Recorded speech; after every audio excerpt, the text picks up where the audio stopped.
Oke, bismillahirrahmanirrahim. Assalamualaikum warahmatullahi taala wabarakatuh dan selamat petang kepada semua penonton-penonton yang dirahmati Allah Subhanahu wa taala sekalian.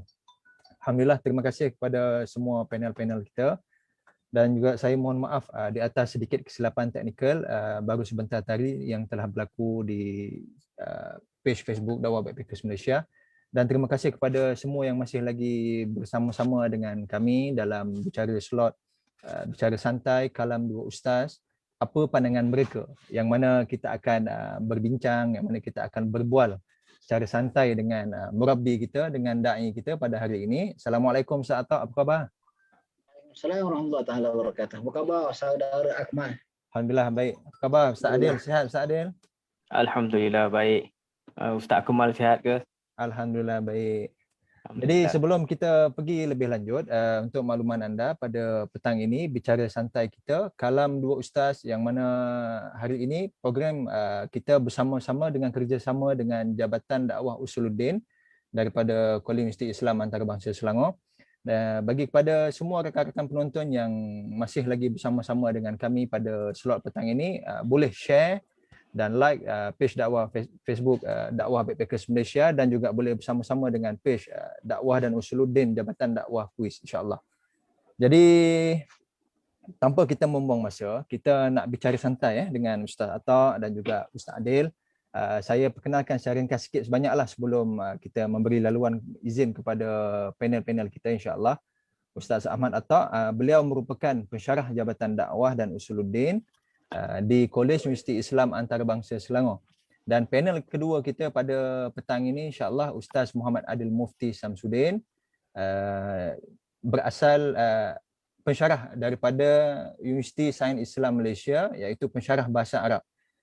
Jadi tanpa kita membuang masa, kita nak berbual bersama dengan panel-panel kita. Sekali lagi, apa khabar Ustaz Atta? Alhamdulillah sihat wal afiah. Masya-Allah, masya-Allah. Dan kita tahu hari ni 30 Syawal Ustaz, hari yang terakhir. Terakhir Syawal 14. Hari yang terakhir. Dan ini merupakan Syawal yang kedua kita pada tahun ini. Kita tak dapat pulang ke kampung, tak dapat beraya bersama keluarga di kampung. Allah sedih dengan norma-norma baru. Tapi mudah-mudahanlah Ustaz ya.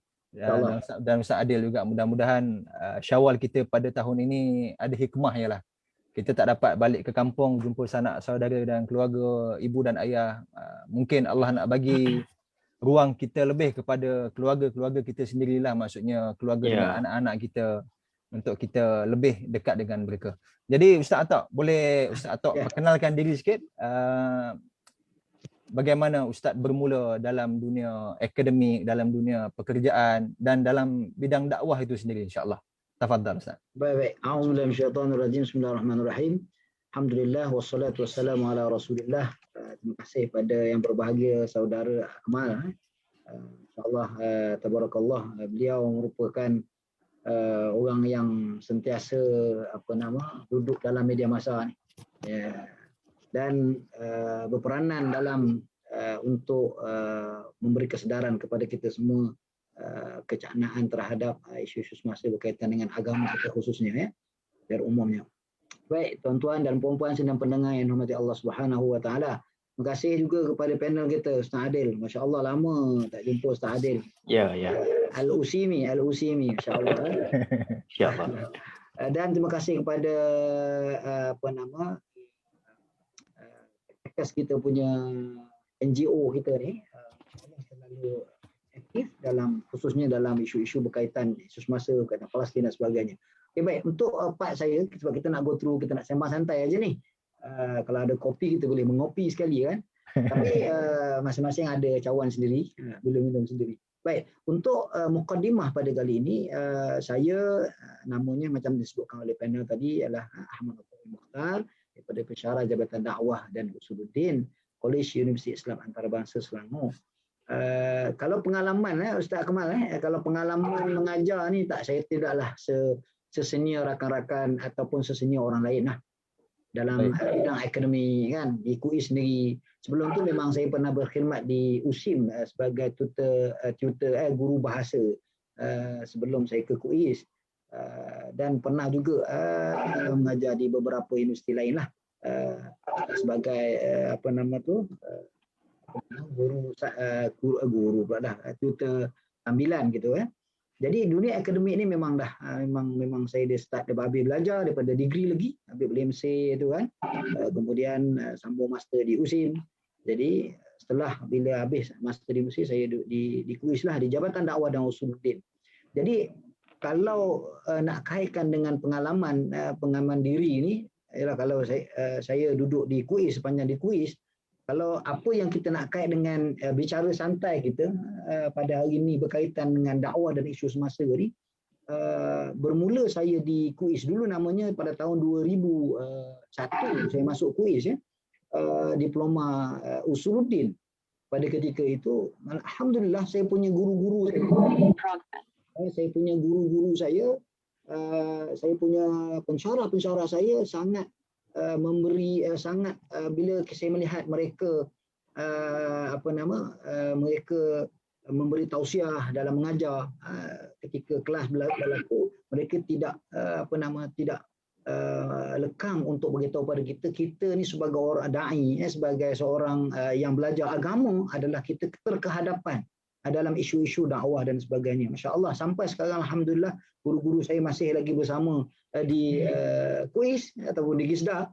Maka dengan berkat itu alhamdulillah saya dapat bersama-sama dengan tuan-tuan sedang pendengar pilihan lah. Jadi saya ingat pengalaman di sudut akademik tadi adalah punca daripada bagaimana kita menduduki ataupun bermula tarbiyah, disebutkan Ustaz Ahmad tadi, tarbiyah ataupun daripada murabbi dia akan melahirkan orang-orang yang boleh membawa orang lain juga untuk cakna kepada isu-isu semasa, khususnya dalam kita membicarakan tentang hal-hal perihal tentang hal ehwal umat Islam keseluruhannya, merantasi bukan hanya di negara kita, bukan kita disenyapkan oleh isu COVID-19 saja, tetapi isu yang lebih besar yang menyentuh tentang kedaulatan agama dan sebagainya. Hujung sana kita ada saudara-saudara yang sehingga hari ini tidak terhenti-henti mereka memperjuangkan agama, mempertahankan syiar Islam.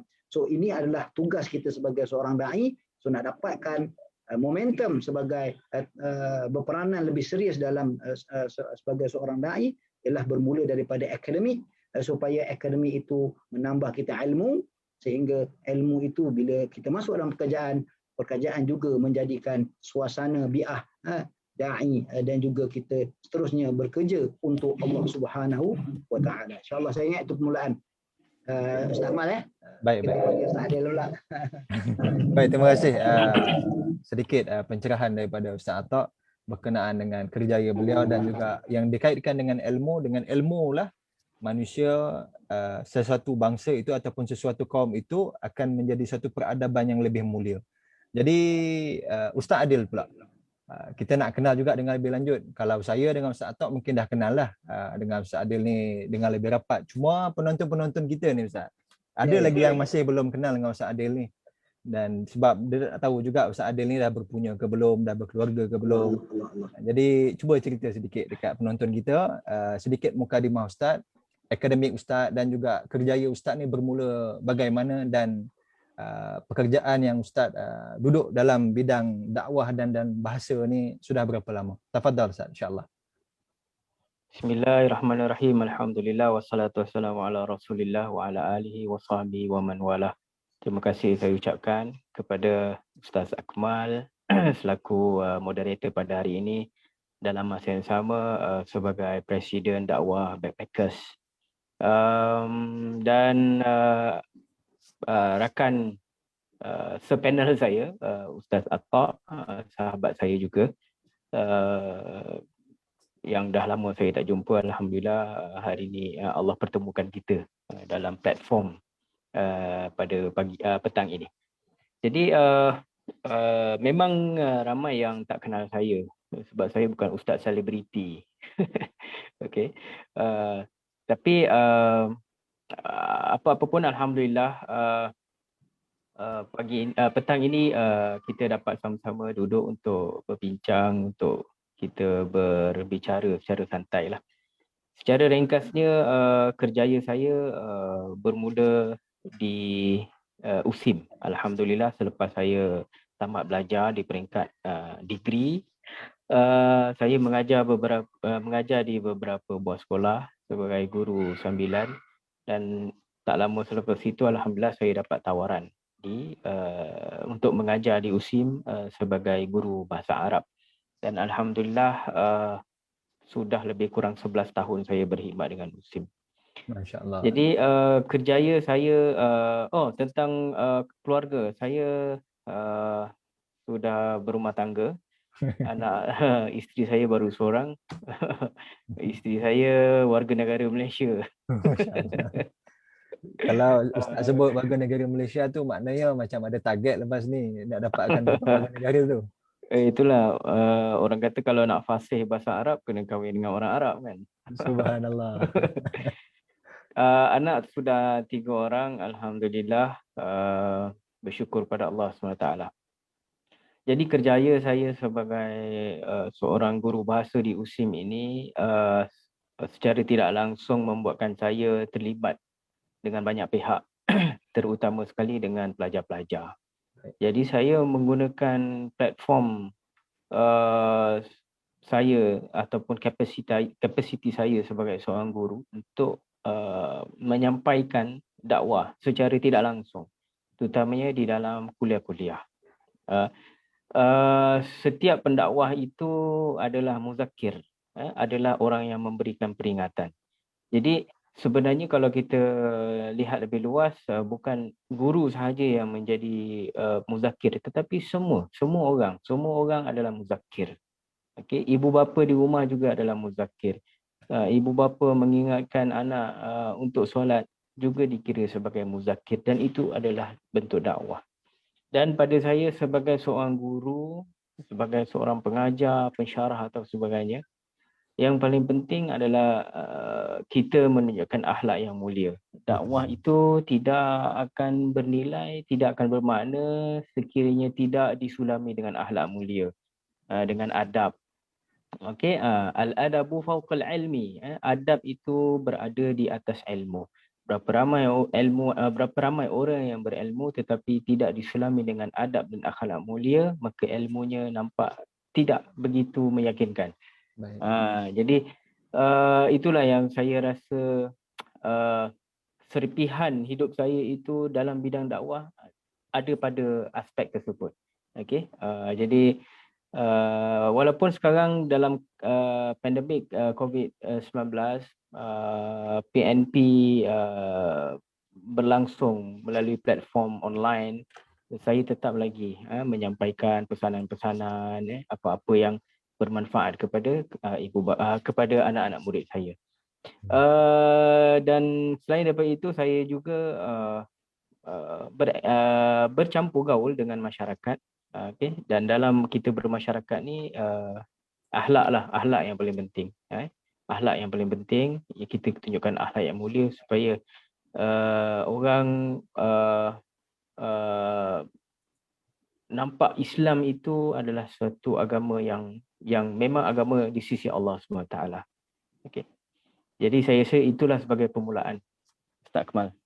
Baik, terima kasih kepada Ustaz Adil dan juga Ustaz Atta, sedikit pencerahan dan mukadimah yang sangat mantap. Jadi kita nak masuk sedikit kepada round kedua kita insya-Allah pada petang ini, yang mana kita masih lagi dalam bicara santai kalam dua ustaz. Ustaz Atta. Ya. Tadi kita dah bicara sedikit tentang pengalaman dalam bidang dakwah, dalam bidang akademik, dan juga Ustaz Adil pun dah bincang pengalaman beliau. Ustaz Atta saya kira hampir 20 tahun dan Ustaz Adil pun hampir 15 ke 16 tahun lah. Dan untuk pengalaman saya sendiri pun saya rasa tak lebih daripada 10 tahun. Maknanya ustaz-ustaz ni masih lagi murabi saya lah untuk membantu saya dan juga teman-teman dalam dakwah Backpackers untuk membimbing kami lah dengan lebih jauh dalam bidang dakwah dan sebagainya. Jadi Ustaz, tadi kita dah bincang sikit tentang pengalaman. Jadi dalam bidang pengajian Ustaz ni dan juga pengajaran Ustaz ni, bagaimana acara ataupun Ustaz cuba aplikasikan dakwah ataupun aktiviti-aktiviti yang bersifat dakwah berkaitan isu semasa ni di lapangan? Dan adakah sejauh sehingga tahun 2021 ini sudah mencapai target-target yang Ustaz cuba aplikasikan program-program ataupun aktiviti dakwah di lapangan? Dipersilakan. Baik, auzubillahi minasyaitonirrajim. Bismillahirrahmanirrahim. Terima kasih pada saudara Akmal dan juga panel kita Ustaz Adil tadi atas pengenalan beliau, masya-Allah. Lain macam cara pengenalan tu. Okey, baik. Soalan ditanya ini bila kita sembang satan ni, soalan ni nampak macam dia tak nak santai ni. Okey, baik. Nak kata cerita tentang target dakwah ni, target dia memang kita boleh katakan nak katakan KPI capai atau tak capai secara benda ni subjektif, benda yang tidak subjektif. Tapi dari sudut setiap kehidupan kita, khususnya dalam bab kita mesti ada pencapaian, walaupun dari sudut subjektif ni tadi kita nak katakan capai pada 100% ke tidak, tapi dari sudut kita nak, kalau saya nak cerita tentang diri saya sendirilah, pengalaman duduk di dalam, khususnya di dalam dakwah ini, medan dakwah ini tidak banyak sebenarnya berbanding dengan rakan-rakan kita yang lain, khususnya saudara Akmal. Dia masa jadi pelajar kuis dulu, masa di kuis dulu sebagai pelajar ex alumni dakwah dulu. Saya ingat masa perjumpaan awal-awal dulu, memang saya sendiri, saya ingat kita pernah pertemuan dulu untuk saya sangat menyokong apabila ada pelajar-pelajar yang nak merentasi daripada kebiasaan orang lain. Contohnya dakwah di dalam negara dan juga akan pergi ke luar negara. Macam mana backpacker sendiri kan, pergi ke selatan belah-belah sana, Thailand, sampai empat negara Vietnam dan Kemboja. Ingat, saya sangat berbangga dengan pelajar-pelajar saya yang mampu dakwahnya itu sampai ke arah walaupun sedang belajar. Jadi target saya adalah bukan target yang peribadi, tetapi adalah dari sudut untuk mencari pengalaman.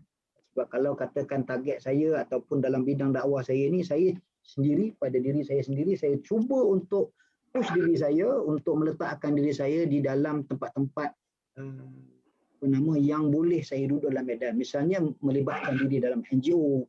Misalnya saya kalau di Malaysia ini kita macam contohnya majlis dakwah, majlis MDN, kan? Kita ada MDN kita ada macam-macam, kalau saya nak sebut banyak, dan terlibat juga dengan non muslim, dakwah terhadap non muslim dan sebagainya, mengenali di kalangan NGO Islam. Juga saya terlibat sekarang ni bersama dengan satu NGO yang dipanggil NGOI, namanya Pintas, untuk kumpulan-kumpulan yang berhijrah.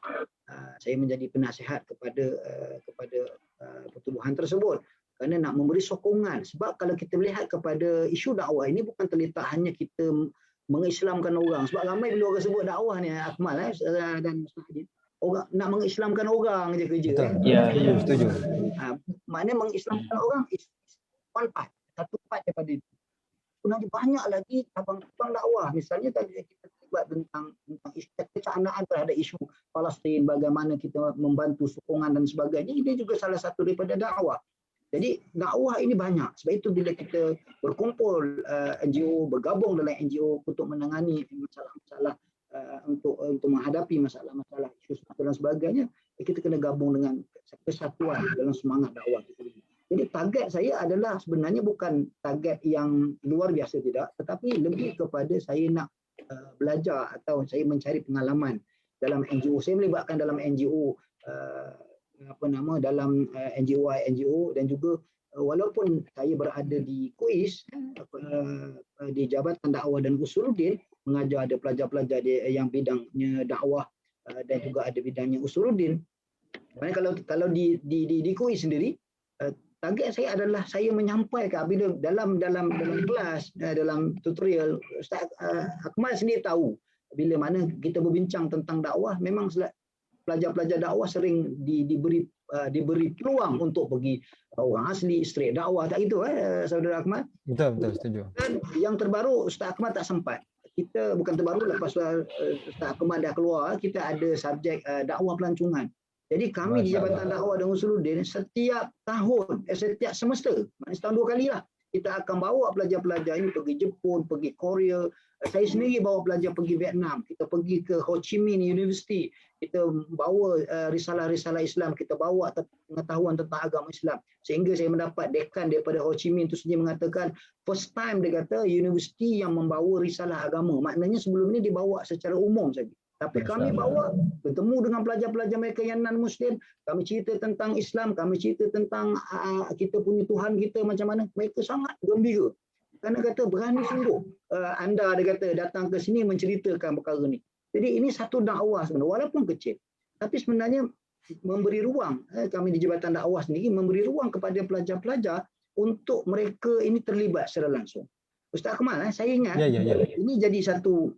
Sebenarnya pelajar-pelajar ni yang mana yang tidak ada basic dalam kelapangan dakwah, sebenarnya kita kena bagi peluang dia untuk turun dakwah. Bila dia turun, saya yakin 100%. Bila first time dia turun, dia akan merasai bahawa kemanisan berdakwah itu sangat di luar biasa. Saya setuju dengan Ustaz. Pengalaman saya bawa pelajar ke Masjid Jamek, tidur di Masjid Jamek, kemudian kita buat gelandangan macam-macam kita nak cerita. Orang asli lah, kita buat korban orang asli macam-macam. Jadi bukan itu saja. Saya nak sebut tentang korban juga. Sekarang ni kita tak lama lagi nak korban. So ini juga adalah syiar Islam, korban. Maka kita kena terlibat dengan isu korban. Macam mana sekarang kita kena ajak orang untuk berkorban. Semua orang boleh berkorban dan sebagainya. NGO saya alhamdulillah di Pintas sendiri saya bawa buatkan di tubuhkan satu tim khas untuk korban, mengajak orang untuk berkorban. Bersama dengan alhamdulillah ada saya kenal dengan satu orang syarikat namanya peternakan Provet, beliau CEO kepada syarikat Provetnya Encik Muhammad Sulhi, dia sendiri memberi peluang kepada saya untuk bantu kita siapa yang nak berkorban. Ini sebenarnya bab korban ini nanti kita akan masuk dalam soalan yang berikut, bagaimana kita nak korban binatang satu perkara, korban diri kita, bukan korban diri untuk mati, tidak, korbankan harta kita dan sebagainya untuk demi dakwah insya-Allah. Jadi ini target yang kita nak capai. Bagi diri saya bukan target, tetapi adalah saya meletakkan diri saya untuk menimba ilmu, pengalaman di dalam NGO supaya saya dapat ilmu tersebut, kemudian saya akan salurkan kepada pelajar-pelajar saya dengan pengalaman-pengalaman itu. Itu tidak lain tidak bukan adalah untuk mencapai target yang paling utama adalah untuk mendapatkan mardatillah insya-Allah. Itu saya ingat. Masya-Allah. Terima kasih sedikit penerangan yang amat penting untuk kita, yang mana di antara isi-isi yang Ustaz maklumkan tadi itu bahawa apabila kita duduk dalam medan dakwah ni, dalam bidang dakwah ni perlu ada gabungan dan perlu ada kesatuan. Betul Ustaz ya? Ya betul. Sebab kita bila melaksanakan aktiviti dakwah ataupun apa-apa pun program dakwah, kalau kita berseorangan, bila kita bersendirian, akhirnya program kita takkan ke mana, aktiviti kita takkan ke mana dan matlamat kita itu takkan pergi jauh.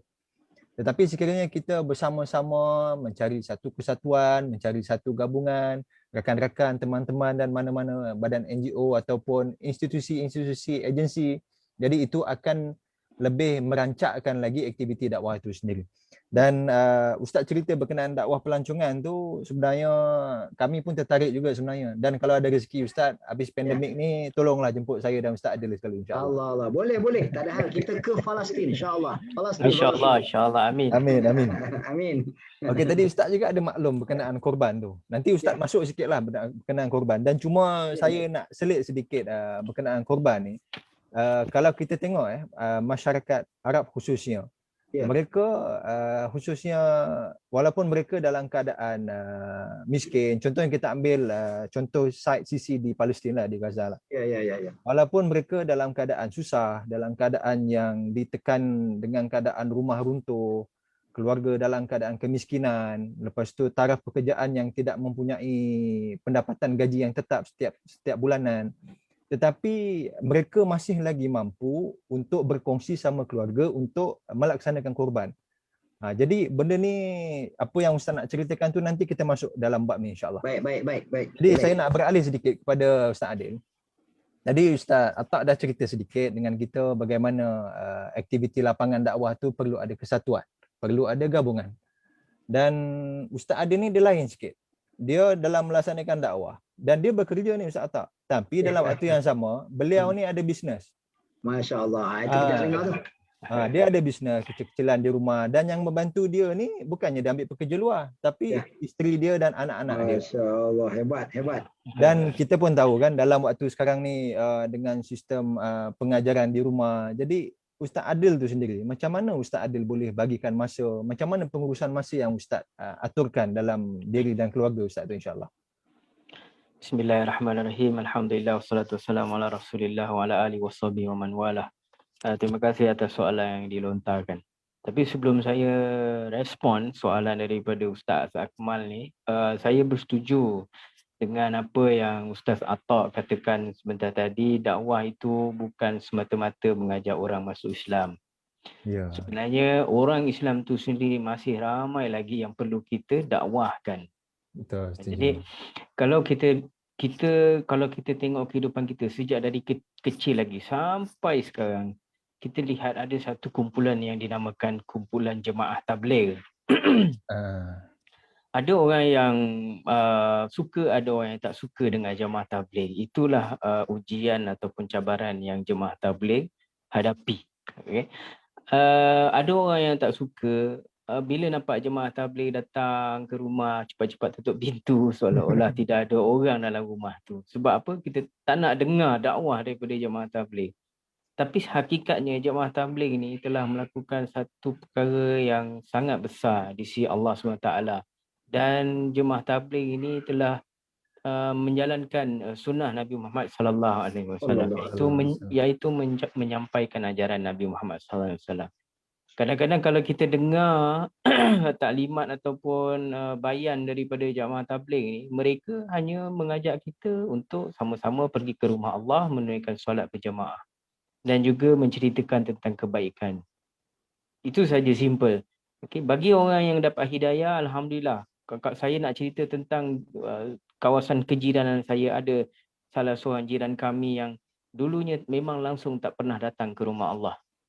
Muslim, tapi hatinya tak terpaut pada surau, pada masjid. Tetapi alhamdulillah Allah nak bagi hidayah melalui jemaah tabligh ini. Beliau tertarik untuk datang ke surau. Alhamdulillah. InsyaAllah. Jadi bagi orang yang berada dalam bidang dakwah, kemanisan itu dapat dirasai apabila dakwah yang disampaikan itu membuahkan hasil. Betul. Dia rasa seronok, sangat rasa seronok. Aku ajak orang datang sembahyang ke surau, orang nak pergi. Oh alhamdulillah, jadi makin bersemangat. Itu dia. Jadi saya setujulah bahawa orang yang bukan Islam juga perlu diberikan dakwah. Ya. Jadi soalan yang diajukan kepada saya ialah bagaimana saya bagi masa antara bisnes dan juga kerja saya. Alhamdulillah, di samping kerja hakiki saya mengajar, saya juga ada perniagaan kecil yang saya uruskan bersama-sama dengan isteri saya.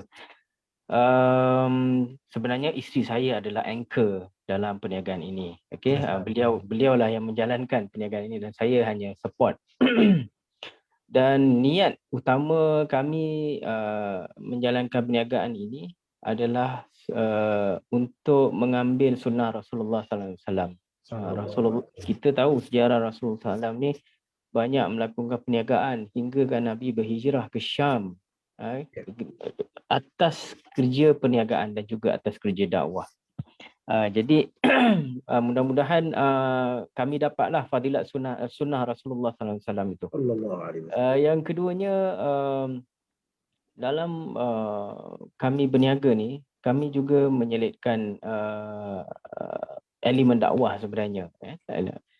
Saya sentiasa berpesan pada isteri saya, kalau kita berurusan dengan pelanggan, jangan kita lokek dengan senyuman. Jangan kita lokek dengan senyuman, jangan kita lokek ucapan terima kasih, jangan kita lokek untuk menghargai pelanggan kita. Alhamdulillah, apa yang kami amalkan ini sedikit sebanyak kami nampak hasilnya. Okay.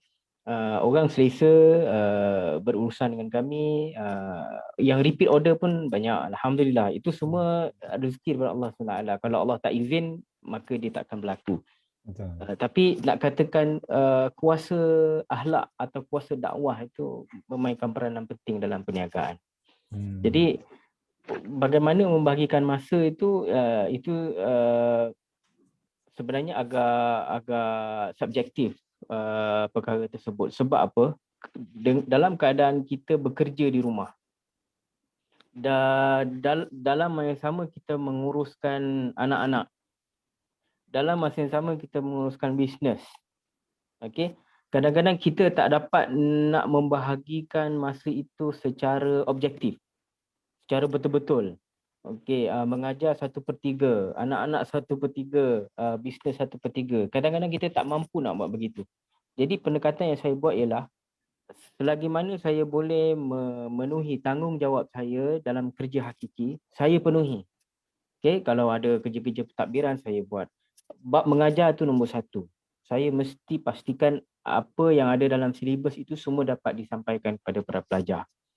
Kemudian baru saya pastikan anak-anak, keluarga dan juga bisnes saya juga berjalan dalam masa yang sama dalam keadaan yang baik. Itu di antara perkongsian yang boleh saya sampaikanlah di sini.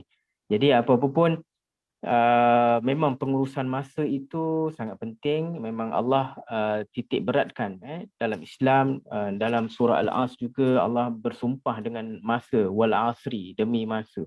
Jadi dalam Quran ni bila ada uslub sumpah ataupun gaya bahasa sumpah, maksudnya ada sesuatu yang penting pada perkara tersebut. Allah bersumpah dengan masa, maka masa itu adalah satu perkara yang sangat penting dalam kehidupan kita sebagai seorang Muslim. Mungkin itu saja untuk postingan kali ini. Terima kasih kepada Ustaz Adil.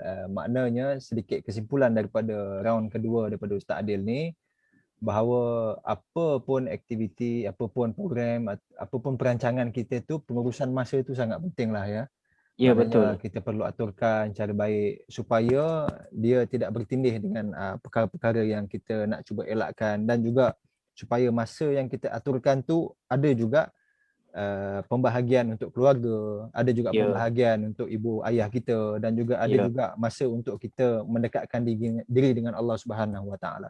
Ya, saya rasa semua orang memang mengamalkan perkara yang sama. Bekerja, keluarga dan yang lain-lain, semua kita buat dalam satu rumah. Sekarang tengah lockdown kan. Saya percaya Ustaz Atok pun sama. Dengan kerana anak-anak dan sebagainya kan, hal-hal keluarga kita nak uruskan. Jadi tanggungjawab hakiki kita tu kita perlu tunaikan dulu. Selebihnya selebihnya tu baru kita tunaikan kemudian. Cuma Ustaz Adil, mungkin kita boleh ingatkan jugalah pada mungkin ada kalangan penonton kita ni adik-adik yang bersekolah. Yalah, mereka kan dalam keadaan bercuti di rumah, tidak bersekolah, dan mungkin sistem pengajaran mereka ni lebih pada PDPR. Jadi kalau daripada pengalaman saya di kejiranan saya ini pun, saya banyak lihat anak-anak tu lebih banyak masa menghabiskan masa di luar. Dan juga kalau dalam rumah tu kebanyakan lebih menghabiskan masa di depan televisyen, sama handphone dan sebagainya. Jadi mungkin ini pesanan daripada Ustaz Adil tadi tu, penjagaan masa tu sangat penting lah. Kalau nak main game ke dan sebagainya tu mungkin sekadarnya lah, mungkin ambil masa sejam. Kalau tak kisah, mungkin saya boleh share sedikit. Saya dengan suami isteri berbincang. Bangun pagi, bangun pagi, TV haram. Baik. Mesti ada buat aktiviti. Kami ada 3 orang anak, ada yang 7 tahun, ada 5 tahun, ada 2 tahun. Masya Allah. Tiga-tiga ni mesti buat aktiviti duduk sama-sama. Nangis ke, terpekik, terlolong ke, buat perangai ke, sabar. Kena sabar. Sabar. Sampai waktu Zuhur, kita solat Zuhur. Lepas tu barulah boleh kalau ada orang nak tengok kartun ke, nak makan tengah hari ke, begitulah. Wah, itu di antara cadangan yang baik sebenarnya untuk para penonton kita. Tapi perlukan kesabaran lah. Sebab sabar apabila ada anak kecil, faham bila saya rasa Ustaz Atok dah alami dulu. Ustaz Atok anak berapa orang? Baru 5. Baru 5. Yang kecil dari isteri yang pertama. Hai. Ni santai betul sembang ni. Ustaz, isteri tengah tonton ke macam mana? InsyaAllah ada. Amin. Ada. Okey, kalau tadi kita dah bicara berkenaan tentang bagaimana perjalanan dakwah, bagaimana aplikasi dakwah di lapangan, dan juga bagaimana pengurusan masa kita dalam keluarga dan dalam bekerja dan juga dalam dakwah.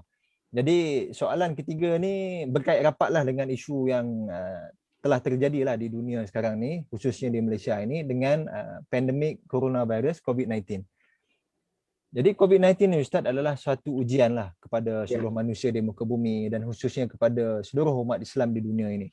Jadi pandangan Ustaz, bagaimana dengan wabak ini? Yalah, kita pun bukan daripada kalangan kita bertiga. Mungkin netizen ataupun penonton di luar sana pun sudah mengalami dengan situasi-situasi dengan adalah kewujudannya yang ini tidak menyukai tentang penyakit ini dan wujudlah dengan isu anti-vaksin dan sebagainya. Dan adakah wabak ini akan berpanjangan atau berterusan? Jadi kita daripada kalangan da'i ataupun daripada kalangan aktivis ini, macam daripada pandangan Ustaz peribadi sendiri, adakah adanya penyelesaian daripada untuk kita keluar daripada wabak ini? Dipersilakan Ustaz. Baik, terima kasih kepada saudara Akmal dan juga Ustaz Adil. Masya-Allah Ustaz Adil, saya malu dengan Ustaz Adil ni. Dia betul-betul ikut sunnah. Maknanya hidup dengan sunnah ni, masya-Allah. Kita duduk dekat ini kurang sunnah ini. Kita ambil berkat je lah daripada Ustaz Adil ni, insya-Allah Ustaz Adil. Doa-doakan kami jadi entrepreneur juga untuk dunia dan akhirat. Masya-Allah. Tapi cuma saya sikit lah Ustaz Akmal, boleh sikit daripada cerita Ustaz Adil tadi. Saya nampak dari sudut berbicaranya seorang entrepreneur ataupun seorang yang businessman ni, dia memang bisnes secara fokus. Dia jual barang betul. Dia penjual, ada pembeli. Tapi ada juga Allah Subhanahu Wa Taala menyebut dalam Al-Quran supaya kita ni jual beli dengan Allah Subhanahu Wa Taala. Kita nak beli syurga itu dengan bisnes itu. Bisnes apa? Adalah kerja-kerja dakwah itu.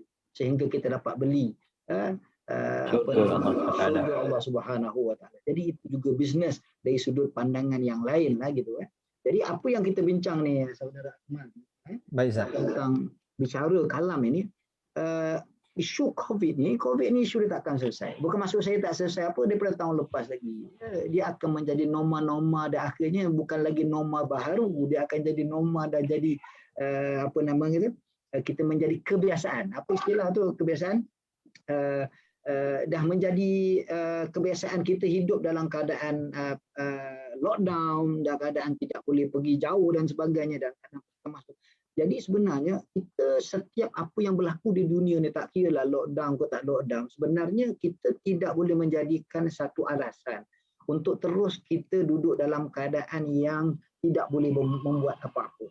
Sedang mana keperluan masyarakat di luar sana dengan kepakaran yang ada pada kita, dengan keilmuan yang ada dengan apa sahaja yang ada pada kita. Macam Ustaz Adil, dia ada bisnesnya, dia ada kewangan. Ustaz Akmal, dia ada medianya, dia ada NGO-nya. Maka gunakanlah dalam situasi pandemik ini, dalam keadaan lockdown dan sebagainya, gunalah sebaik mungkin apa yang ada pada kita. Ini juga dikatakan sebagai jihad dari sudut kita nak menaikkan syiar Islam. Itu yang terutama. Sebab kita bincang sekarang ni isu dakwah dan isu semasa. So, isu semasanya adalah COVID. Isu dakwahnya, kerja dakwah, kerja sebagai seorang da'i akan terus bergerak. Tidak ada sempadan dan tidak ada penyebab-penyebab yang boleh menyingkat usaha-usaha dakwah ini. InsyaAllah, kerana kuntum khaira ummatin ukhrijat linnas. Maknanya kita umat Nabi Muhammad ni, dia mulia bukan sebab apa. Mulianya antara yang paling terpenting adalah ukhrijat linnas. Dia sentiasa untuk memberi manfaat kepada umat yang lain, manfaat kepada orang Islam yang lain, manfaat kepada orang bukan Islam juga. Jadi sini satu perkara yang sangat penting, sebab kita belajar dakwah macam-macam lah kan. Macam Ustaz dia dah belajar dakwah ni, teori dah belajar, praktikal sehingga duduk dalam lapangan dan sebagainya. Jadi isu COVID ni kalau kita bincang memang ada pakarnya. Sebab fas'alu ahla dzikri in kuntum la ta'lamun. Kalau kita nak cari tentang ubat, tentang vaksin, memang dia ada pakar dia. Bagaimana kita sebagai seorang Muslim mendepani isu ini, kita bukan nak jadi keyboard warrior, bukan. Tetapi kita mengambil satu-satu perkara. Kalau Islam mesti ajar, kalau benda itu jelas, maka kita ambil. Benda itu ada faktanya, kita ambil. Maknanya kita hadapinya dengan betul. Walaupun kita tak setuju. Sebab jumhur itu kita penting. Maknanya sepakat itu penting. Kita duduk dalam sepakat itu penting. Kalau kita keluar daripada kesepakatan, hebat macam mana kita akan sentiasa, dia akan menjadi bahan dia akan menjadi musuh ataupun menjadi target kepada musuh-musuh Islam untuk agenda dia. Jadi dalam COVID-19 ni kita nak macam mana? Adakah ada jalan penyelesaiannya? Sebenarnya jalan penyelesaian adalah berbalik kepada diri kita. Bagaimana kita menjaga kesihatan? Saya nampak kat sini banyak hikmah. Kesihatan kita selama ni kita tak peduli pun pasal kesihatan. Ada orang sebut KKM tu apa contoh kan? Apa benda vaksin, apa benda maksud vaksin, semua orang tak tahu. Sekarang semua orang tahu. Mask orang dah pakai sebelum COVID-19 lagi. Mask pun orang dah sampai, orang duk kaji mask pula di sanitize apa tu. Sanitizer pun begitu juga. Ini sebenarnya hikmah adalah untuk wa'allama Adam al-asma'a kullaha. Tapi itu jauhlah ceritanya. Maknanya kita mempelajari satu benda dalam hidup kita. Tujuannya saya nampak macam ni.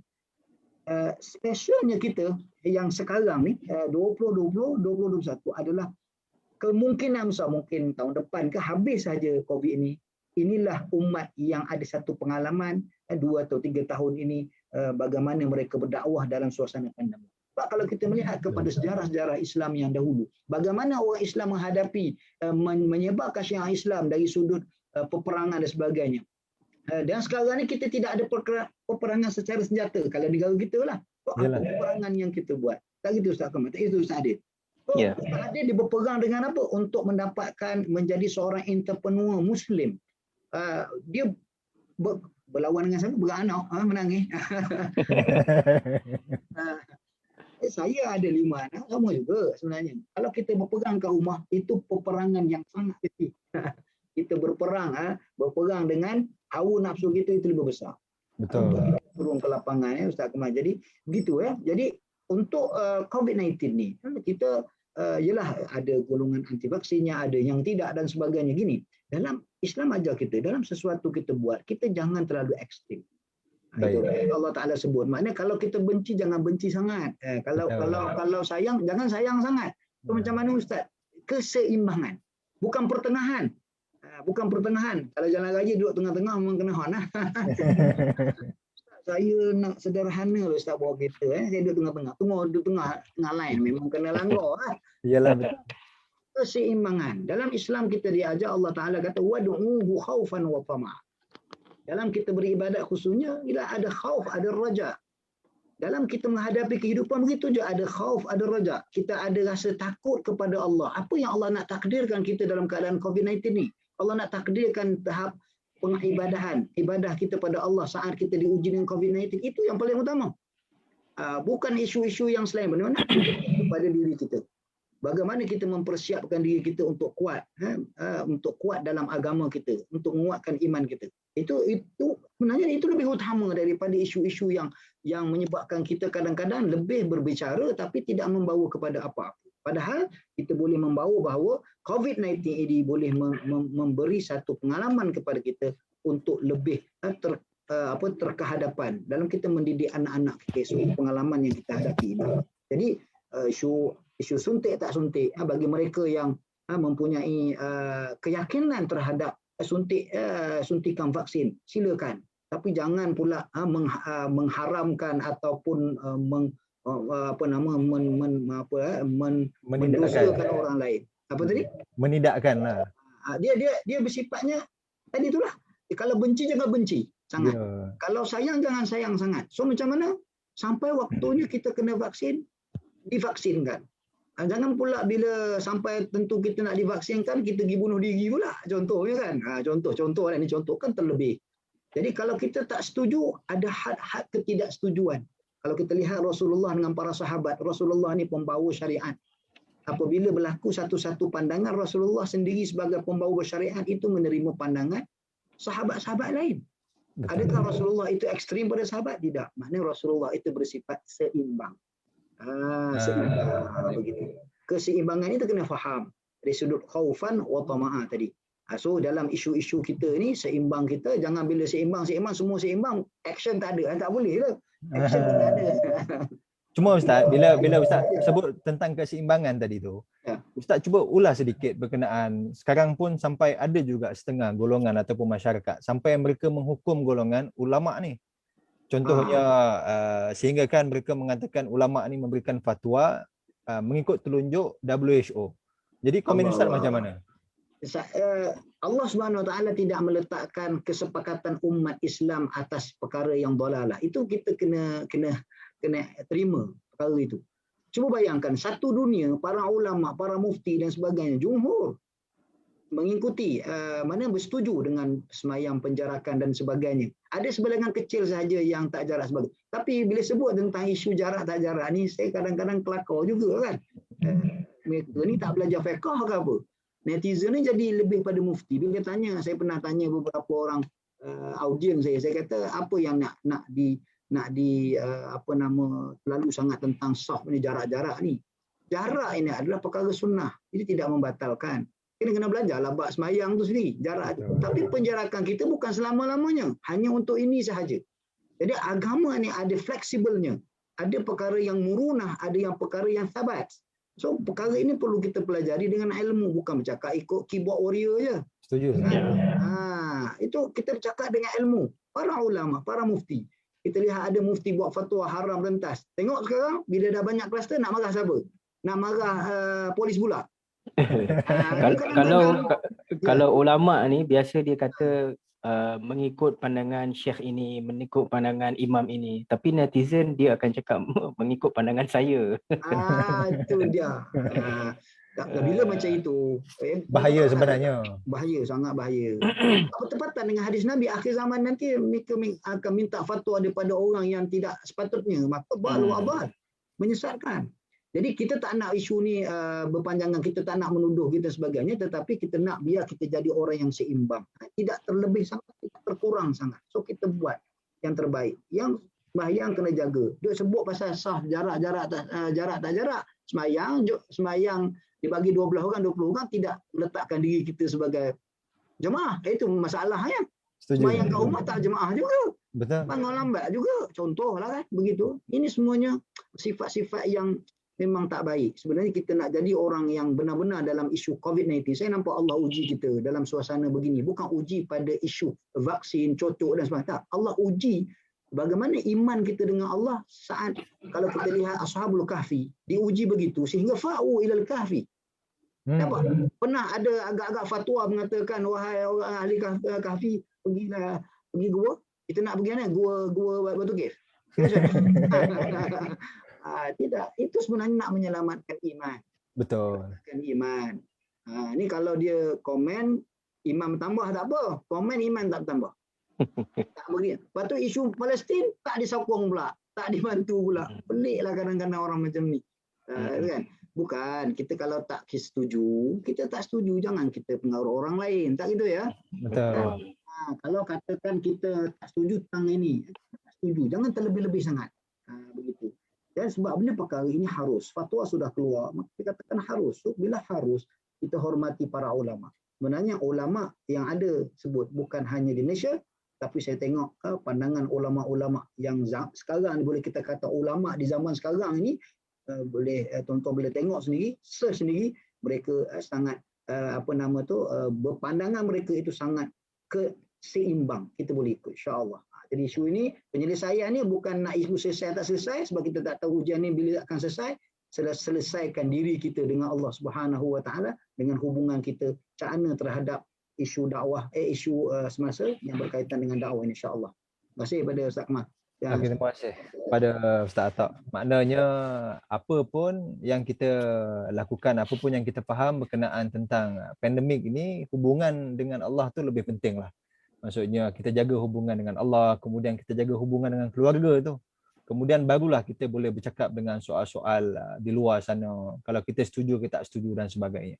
Jadi kalau Ustaz Atak tadi dah ceritakan berkenaan bagaimana solusi dan bagaimana kita percaya dan tidak percaya, dan perlunya kalau kita benci tu jangan benci sangat, dan kalau sayang tu jangan sayang sangat. Saya setuju sangat dengan pandangan Ustaz Atak tadi. Jadi kita nak tanya kepada Ustaz Adil pula. Kita dah tanya tentang cabaran dan apakah solusi kepada pandemik ini tadi. Jadi untuk soalan pada Ustaz Adil ni, kita lihat sistem pendidikan kita ni. Sekarang ni telah pun berubah daripada 100%. Dulunya kita belajar berdepan guru, melalui papan putih, papan hijau, kita langsung berdepan pelajar dan guru. Dan sekarang ni kita diberi ujian, sistem pembelajaran kita ni semuanya online secara maya. Semuanya kita bertemu dengan pelajar melalui tablet, melalui laptop, komputer dan sebagainya. Jadi untuk pandangan Ustaz Adil sendiri, PDPR ni, pembelajaran daripada rumah ni, apa kesan positifnya dan juga kesan negatifnya kepada masyarakat dan daripada sudut dakwah kita, insya-Allah. Dipersilakan Ustaz Adil. Baik, bismillahirrahmanirrahim. Alhamdulillah wassalatu wassalamu ala Rasulillah wa ala alihi washabihi wa man wala. Sebelum saya respon soalan yang diajukan kepada saya tertarik juga dengan kata Ustaz Atta sebentar tadi. Ketika pandemik ni lah kita boleh memantapkan pengibadahan kita kepada Allah SWT. Betul apa yang Ustaz cakap tu, memang betul. Dan kita kalau kita tengok ibadah tu sebenarnya definisi dia sangat luas. Okay? Kita patuh ataupun taat kepada Allah SWT, taat kepada Rasul, taat kepada ulil amri. Tiga ni, kita taat kepada tiga-tiga ini, maka itu juga dikatakan sebagai ibadah. Jadi kalau ulil amri kata PKP, duduk rumah, ulil amri kata jangan suka-suka merentas negeri, merentas daerah. Ulil amri kata ambil vaksin. Kita taat pada perintah ulil amri. Dan apabila kita taat pada ulil amri itu juga dianggap sebagai ibadah. Itu juga dianggap sebagai ibadah. Sebab memang Allah sebut atiullaha wa rasul wa ulil amri minkum. Okey, taatlah kepada Allah, taatlah kepada Rasul dan taatlah kepada orang yang berkuasa di kalangan kamu. Selalunya kita dengar perkataan ini dalam khutbah Jumaat, terutamanya di negeri Johor kalau tak silap saya kan. Akmal kita berasal dari Johor, setiap kali khutbah Jumaat mesti akan ada laungan ayat ini. Ati Allah wa Rasul wa ulil amri minkum. Baik, itu respon saya lah, tambahan saya. Jadi untuk respon kepada soalan saya tentang PDPR ni, PDPR ni ada kesan positif dan negatifnya sebenarnya. Okay, di antara kesan positif PDPR ni, secara tak langsung industri telekomunikasi, industri ICT meningkat dengan mendadak. Okay. Jadi peniaga-peniaga barangan elektronik ni mendapat keuntungan yang banyak, kemudian cukai-cukai kerajaan dan sebagainya akan meningkat. Tapi kalau kita tengok di kedai-kedai komputer, harga komputer agak ada mengalami kenaikan harga. Secara tiba-tiba. Tiba-tiba Bukan saja komputer je Ustaz, malah harga telefon. Ya. Wak Imah harga peralatan media pun, saya duduk dalam bidang media. Akhirnya tiba-tiba bukannya makin merosot, makin melonjak naik 100%. Ya, saya bimbang ada pihak-pihak yang menangguk di air yang keruh sebenarnya kan. Ramai orang yang memerlukan barang-barang elektronik tapi masa yang sama dia naikkan harga. Saya harap mereka dapat hidayah lah. Begitu juga kalau dalam bidang perubatan Ustaz. Tiba-tiba kalau kita pergi setengah lah, bukan semua lah saya kata. Kadang-kadang ada tiba-tiba ubat-ubatan ni tiba-tiba naik harga. Contohnya Panadol dan sebagainya. Ya. Tiba-tiba kemudian yang seterusnya, di antara kesan positif dia ialah ramai orang yang semakin celik IT. Kanak-kanak seawal usia sudah mula itu hikmah dia. Kanak-kanak seawal usia sudah mula pandai untuk mengendalikan komputer, mengendalikan Google Meet sebagai contoh. Ibu bapa sendiri. Ibu bapa sendiri sudah tahu apa itu Google Meet. Bila dah kenal Google Meet, mulalah dia nak mengaji kat Google Meet. Grup ngaji. Dia dah lama dah tak pergi dah mengaji dengan grup dia kat surau. Kita Google Meet je lah. Nanti ada rakan-rakan yang dilanda musibah, contohnya positif COVID. Kita buat tahlil dan doa selamat melalui Google Meet. Jadi makin lama makin ramai orang yang celik IT. Tahu apa itu Zoom, apa itu Google Meet. Dan dan hikmahnya juga dunia ini jadi makin kecil sebenarnya. Silap-silap forum kita ni boleh didengar di negara lain sebab Setuju. sebab IT IT orang semakin celik IT. Tapi di samping kesan positif PDPR ni ada juga kesan negatif dia sebenarnya. Sebenarnya polisi yang kerajaan rangka tentang PDPR ni dah sangat cantik dah. Sebab PDPR ni adalah satu pilihan yang saya nampak yang kita ada, dan dia pilihan yang baik supaya proses pengajaran dan pembelajaran tidak terhenti. Dia masih boleh dijalankan walaupun di mana kita berada. Kita berada di luar, kita berada di dalam rumah, di mana-mana, di dalam kereta, kita masih lagi boleh mengikuti PDPR. Jadi polisi yang kerajaan rangka dah cantik. Tetapi masih lagi ada cabaran dia, masih ada lagi kekurangan dengan PDPR ni. Okey. Kekurangan ini disebabkan oleh nature manusia. Ada manusia yang duduk di bandar, ada manusia yang duduk di kampung. Jadi bagi orang-orang kampung yang mengamalkan gaya hidup sederhana, pendapatannya tidaklah begitu tinggi seperti orang yang di bandar, mungkin mereka mengalami kekangan untuk membeli peralatan-peralatan seperti laptop, telefon pintar, nak masukkan internet dalam rumah. Jadi kesannya ialah anak-anak mereka ni terbiar. Dah lah tak dapat pergi sekolah, tapi dalam masa yang sama tak dapat nak mengikuti PDPR dengan baik. Jadi anak-anak mereka terbiar. Jadi dengan PDPR, dengan disebabkan COVID ni, ada generasi kita yang tertinggal pelajaran. Ya. Itu saya rasa kita perlu fikir. Perlu fikir. Saya puji tindakan Ustaz Abid Liu yang berusaha untuk menghadiahkan tablet pada orang ramai. Berpuluh ribu orang yang buat permohonan, tapi berapa banyak tablet yang Ustaz Abid Liu boleh yang mampu sediakan. Tapi di situ kita nampak usaha Ustaz Abid Liu, dan saya harap kerajaan juga boleh mengambil contoh daripada Ustaz Abid Liu ni kan. Kita gunakanlah kekayaan negara yang kita ada ni untuk bantu orang-orang yang susah, yang tidak ada kelengkapan. Kemudian kita juga tengok kekurangan ataupun kekangan PDPR ni. Kalau kita tengok ada keluarga yang ahli keluarganya ramai, anak contoh 5 orang, tapi laptop ada 1. Kat situ pun macam mana pelajar nak belajar dengan baik? Berebut-rebut adik-beradik. Itu tak termasuk lagi yang kecil nak main game. Kan? Betul. Hatta ada juga orang yang kelengkapannya cukup, tetapi oleh kerana anak-anak ada yang belum faham bahasa, kan, dia tengok umi dia baru je nak buka laptop buat kerja, dia duduk sebelah, lepas tu dia mula ketik-ketik, tekan itu tekan ini. Jadi suasana kondusif bekerja tu agak kurang lah ketika PKP ni. Kemudian kesan negatif lain yang saya nampak, motivasi pelajar. Ini kita dapat lihat ketika tahun lepas calon SPM kita. Kejap-kejap pergi sekolah. Kejap-kejap sekolah tutup. Nanti pergi sekolah balik. Sekolah tutup balik. Lepas tu kata SPM tarikh ni. Lepas tu ditangguh. Akhirnya SPM dijalankan pada tahun 2021. Tak pernah berlaku dalam sejarah Malaysia. Kalau SPM 2020 mesti dibuat pada 2020, tapi dibuat pada 2021.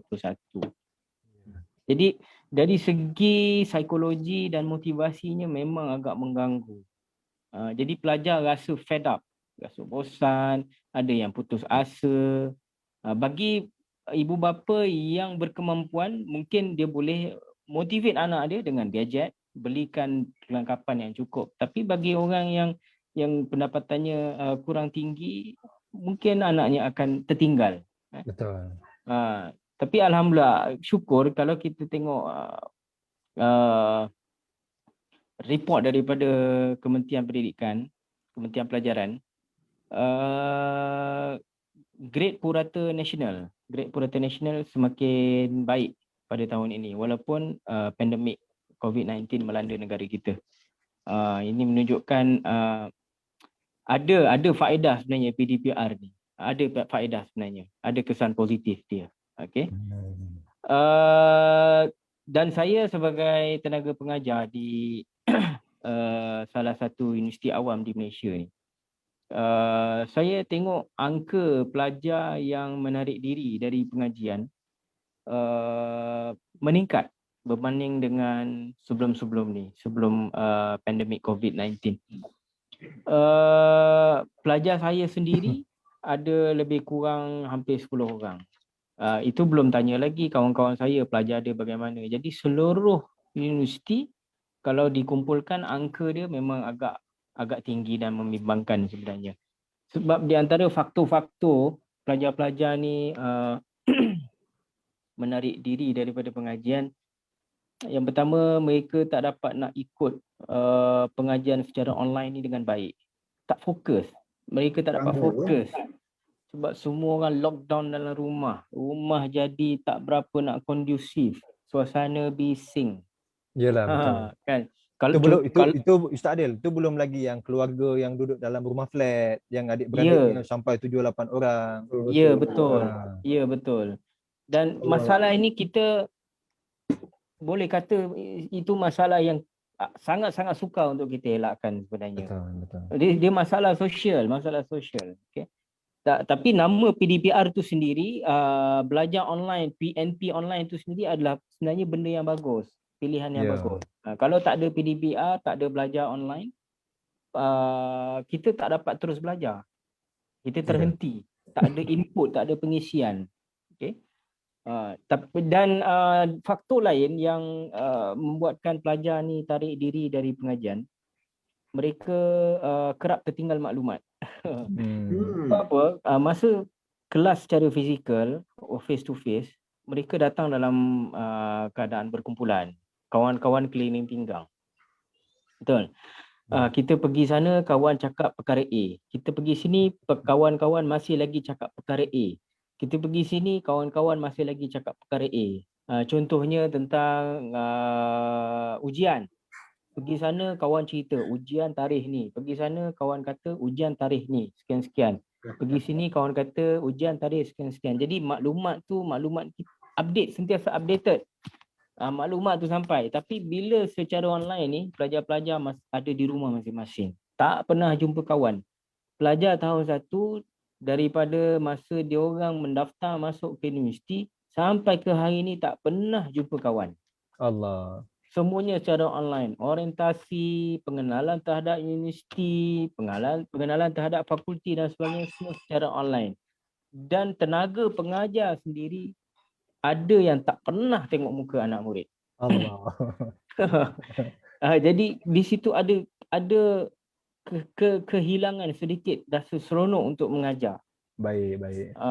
Kadang-kadang kita mengajar, kita buka kamera, tapi anak-anak murid tak buka kamera. Ya. Malu. Saya tak tahu kenapa bila kelas fizikal semua kita boleh tengok muka semua orang, tapi kelas online semua nak tutup kamera. Saya tak tahu kenapa. Apa masalahnya? Pakailah kalau kata rambut tu tak sempat nak pakai minyak, pakailah kopiah.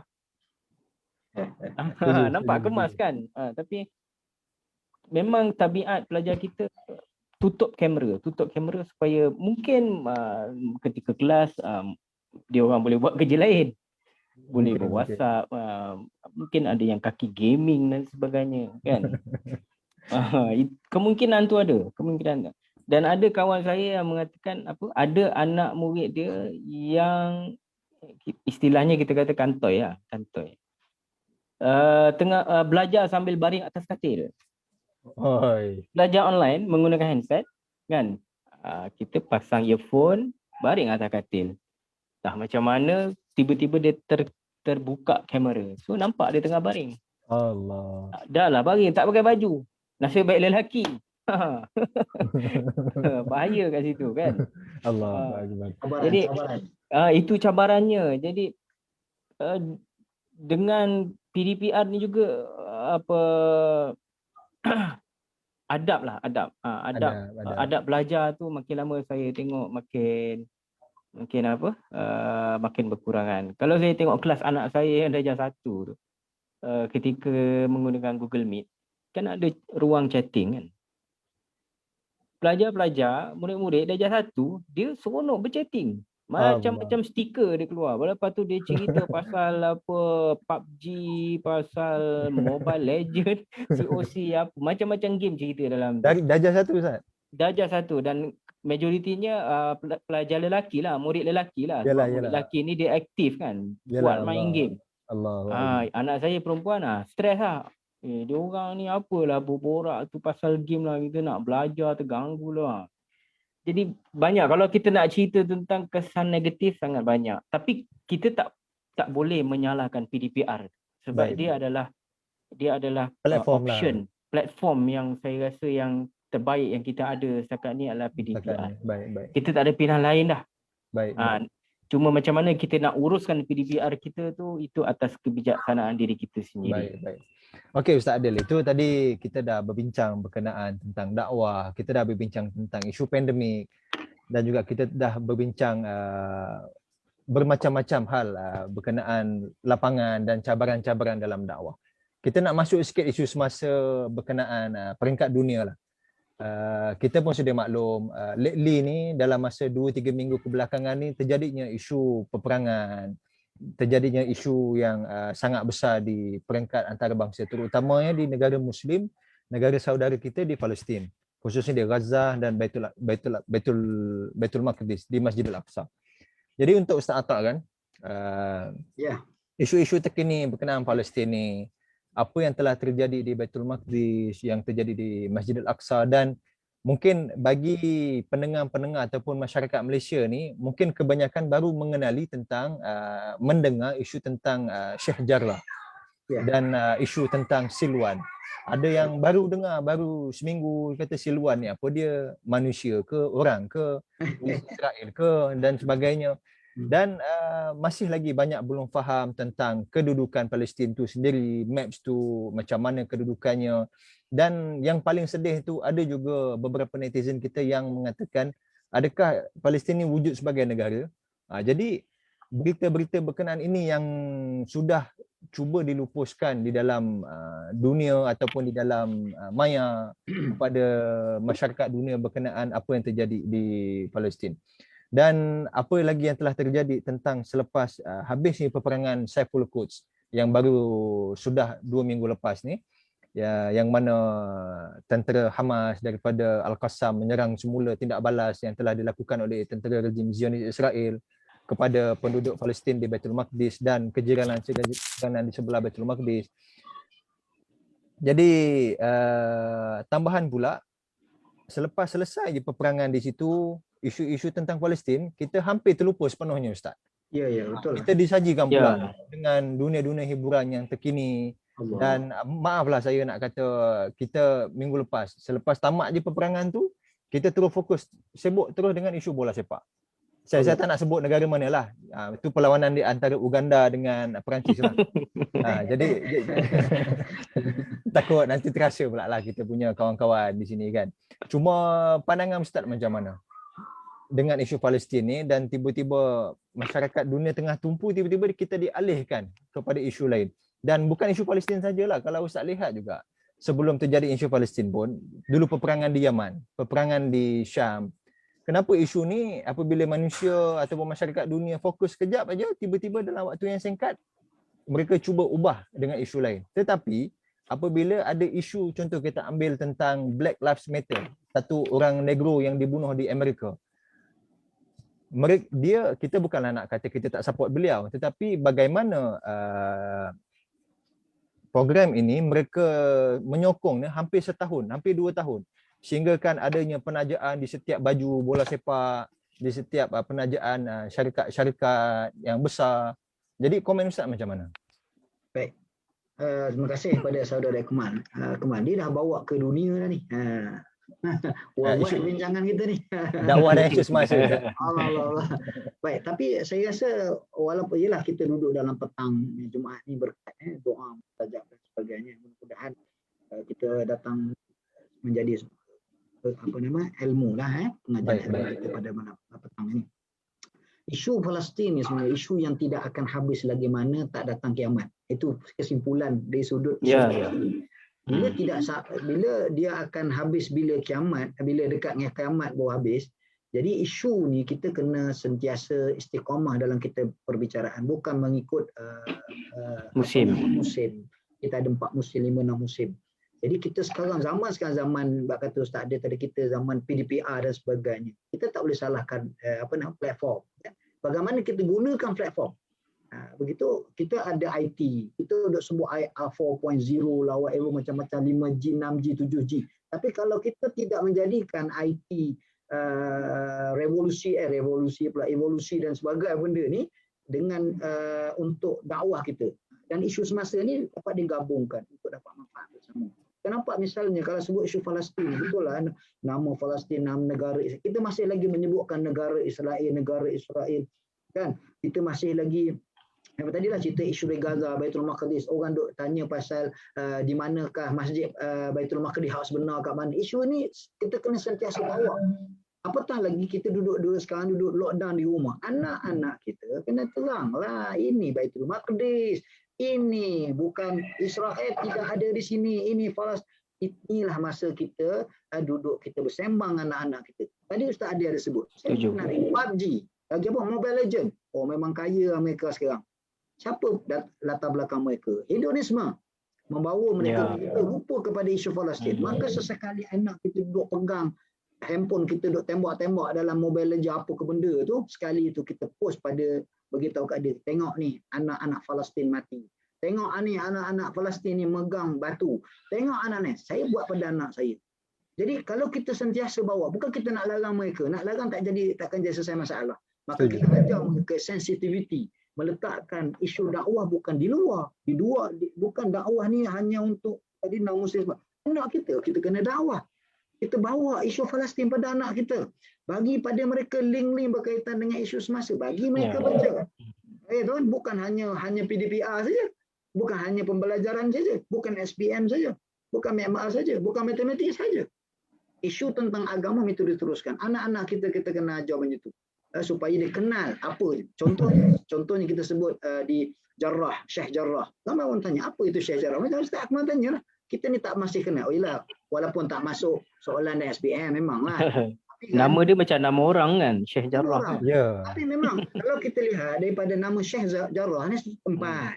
Tempat ni nama Syekh Jarrah itu ada kaitan dengan Salahuddin Al-Ayyubi. Ya. Ada seorang doktor yang mana mempunyai keilmuan dari sudut doktor, walaupun begitu rohaninya kuat, spiritualnya kuat. Kenapa sehingga mereka letakkan nama, sehingga kekal sampai sekarang. Ini menunjukkan sumbangan para doktor pada ketika itu, dan sudah tentu of course Salahuddin Ayyubi mengambil dia punya doktor dia mesti orang yang hebat, orang yang mempunyai sensitivity terhadap agama ini. Maka kita kena jadi orang begitu. So kita nak anak kita hebat bukan pada hanya SPM saja dapat straight A's, tetapi juga hebat dalam memperjuangkan agama ini. Ummatan wasatan ukhrijat linnas. Ini kita kena ajar pada anak-anak kita. Gunakan Facebook, gunakan WhatsApp, gunakan Mobile Legend duk cakap. Facebook tengok Mobile Legend anak-anak kita pegang tu kan. Duk cakap bukan-bukan. Saya tegur. Saya kata apa yang dia cakap tu? Jangan cakap benda-benda yang tidak manfaat. Cakap benda yang baik. Sembang pasal Palestin. Apa salah sama tengah main game tu kan. Salah ke tak salah? Jadi ini kita yang bantu anak kita. Kita yang tunjuk. Nak larang budak zaman sekarang. Larang memang dia akan buat lagi. So kita kena kita kena skill. Bak kata guru saya, Profesor Dr. Mariam, dia sebut dia ada di komen di sini. Hikmah dalam membuat tindakan. Betul. Hikmah dalam membuat tindakan terhadap berdasarkan ilmu, bukan berdasarkan nafsu. Begitu juga dalam kita nak mendalami isu contoh macam contoh saya berdapat satu video tentang seorang pemuda kena tembak dengan orang Israel. Ya, terbaru malam tadi ke kemarin? Malam tadi. Malam tadi kan kena tembak. Jadi isu ni siapa yang tahu? Adakah selesai peperangan?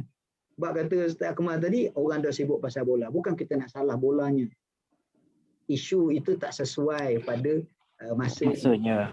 Bukan kita nak salahkan, nak bincang-bincanglah. Tapi seolah-olah isu Palestin itu sudah semakin hari dilupakan. dilupakan. Nak bincang-bincanglah, kita pun bincang pasal benda lain juga kan. Tapi apa salahnya apabila kita bincang sesuatu yang di luar daripada tajuk, kita sentuh sedikit tentang supaya masing-masing ingat. Tidakkah kita pernah dengar, kita pernah dulu sebelum ini stadium bila main bola tiba-tiba ada isu Palestin, penyokong-penyokong bola akan sebut fasa Palestin. Jadi kenapa tidak bila mana kita isukan, kita berbicara tentang selain daripada isu Palestin, kita tajuk forum ke apa ke begitu berkaitan dengan isu-isu lain, kita sentuh juga dengan isu Palestin supaya ada rasa kebersamaan kita bersama dengan mereka. Sedang mereka contohnya ada wartawan mati kena bunuh yang terkini ni, yang baru-baru ni, dan juga ada beberapa penduduk Palestin yang naik kamera fasa kemudian tangkap kena buang negeri daerah. Kita kena lockdown, kita tak diganggu apa pun. Dalam saat ini sahabat ataupun saudara kita di Palestin diganggu, digugat keadaan rumah mereka. Saya ingat Ustaz Akmal boleh cerita macam mana keluarga isteri dia hilang rumah depan mata dan sebagainya. Macam mana kita nak bantu orang-orang macam ni dari sudut sumbangan dan sebagainya. Jadi saya nak beritahu lagi, contohnya sekarang ni, sebab korban kita dah dekat. Korban kita dah dekat. So pengorbanan kita terhadap Palestin, kalau kita duduk jauh ini, kita kena fikir apakah pengorbanan kita. Sekurang-kurang pengorbanan kita, kalau kita tak boleh bagi sumbangan, korban kita, masa kita korban, kita ingat kepada keluarga kita, sahabat, saudara kita di Palestin. So isu-isu yang berkaitan dengan di tempat kita, kita kaitkan dengan isu yang di Palestin. Apa yang boleh kita bantu, kita bantu. Share maklumat terkini tentang Palestin, boleh share dalam grup dan sebagainya. Bukan sekadar kita upload di wall kita benda-benda berkaitan dengan diri kita. Handsome aku hari ni. Nama alhamdulillah bisnes berjalan lancar. Hari ni masak apa? Hari ni masak apa? Kesian kawan-kawan kita di Palestin, tengok ya Allah masih bincang pasal ni. Kami bincang macam mana kami nak mempertahankan diri kami, mempertahankan agama Islam. Syukur ada Baitul Maqdis, laungan Islam itu masih dilaungkan. Kalau tak ada, habislah kita jadi pengikut Yahudi belaka. Jadi itulah, saya ingat kita nak buat kesimpulan ke apa? Itulah, masa pun telah menunjukkan 45 minit. Mungkin saya boleh terus minta Ustaz Atok berikan kesimpulan dan selepas ni kita bagi laluan pada panel kita yang kedua lah. Baik, saya simpulkan. Terima kasih pada Ustaz Akmal dan juga Ustaz Adil atas sama. Dan apa yang penting dalam isu yang semasa sekarang, saya menyeru kepada ibu bapa khususnya, kalau sekiranya nak anak untuk sentiasa istiqamah dalam dunia dakwah ini, sentiasa hendaklah letak di dalam bidang-bidang agama, supaya bukanlah bidang selain pada agama. Tidak maksudnya kalau kita nak anak kita lebih kepada lebih kepada hidup itu beragama, maka luruskan dia dalam bidang agama. Misalnya ini sebagai contoh lah, macam contoh saya duduk di Jabatan Dakwah dan Usul di KUI sendiri. Kami ada banyak platform ataupun banyak subjek-subjek agama yang kita banyak kena belajar. Banyak. Bukan hanya teori, tapi praktikal itu penting. Jadi alhamdulillah Ustaz Akmal sendiri mengalami pengalaman itu sendiri. Maka lorongkan anak-anak tuan-tuan belajar agama di mana-mana universiti pun. Di KUIS pun lagi tak ada masalah, boleh datang ke Jabatan Dakwah, tak ada masalah. Di Dakwah dan Usuluddin kita boleh bantu insya-Allah. Di tempat lain pun boleh. Jadi itu yang pertama, untuk jadikan seorang dai yang boleh cakna terhadap isu-isu semasa, supaya didedahkan oleh para pensyarah, para asatizah untuk menambahkan ilmu teori dan praktikal mereka. Itu satu perkara. Yang kedua, kita dah dekat kepada hari raya korban ini. So mendepani korban atau kita menghampirkan diri kepada Allah dalam kita mengetahui ataupun meneliti ataupun mengikuti isu-isu semasa yang ada sekarang, itu akan mendekatkan diri kepada Allah. Ingat isu Palestin, ingat kepada akhirat kita, di mana letak kita di akhirat untuk membantu rakan-rakan kita di Palestin. Itu juga diberi korban dari sudut pemikiran kita, idea kita, viral kita, IT kita dan sebagainya. Jadi selain pada itu, jangan terlupa pula kita nak korban lembu kambing kita. Sebagaimana kita ada, jangan tahun ini jangan jadi alasan untuk kita tidak berkorban lembu kambing kita. Kita ada satu platform yang sangat baik untuk kita berkorban, walaupun dengan berapa yang kewangan yang kita ada korban. Kenapa? Ini adalah syiar Islam. Di Palestin, bantu Palestin, syiar Islam, dakwah syiar, semua itu adalah untuk menaikkan. Jadi kalaulah kita tidak buat korban, misalnya sebenarnya menang Yahudi. dengan COVID tadi, dengan apa macam-macam duk kita kata pasal kok dengan Yahudi lah, apa itulah, konspirasi lah. Tapi dari sudut kita Syiah Islam, kita akhirnya hilang. Semayang tidak, apa tidak, korban pun tidak.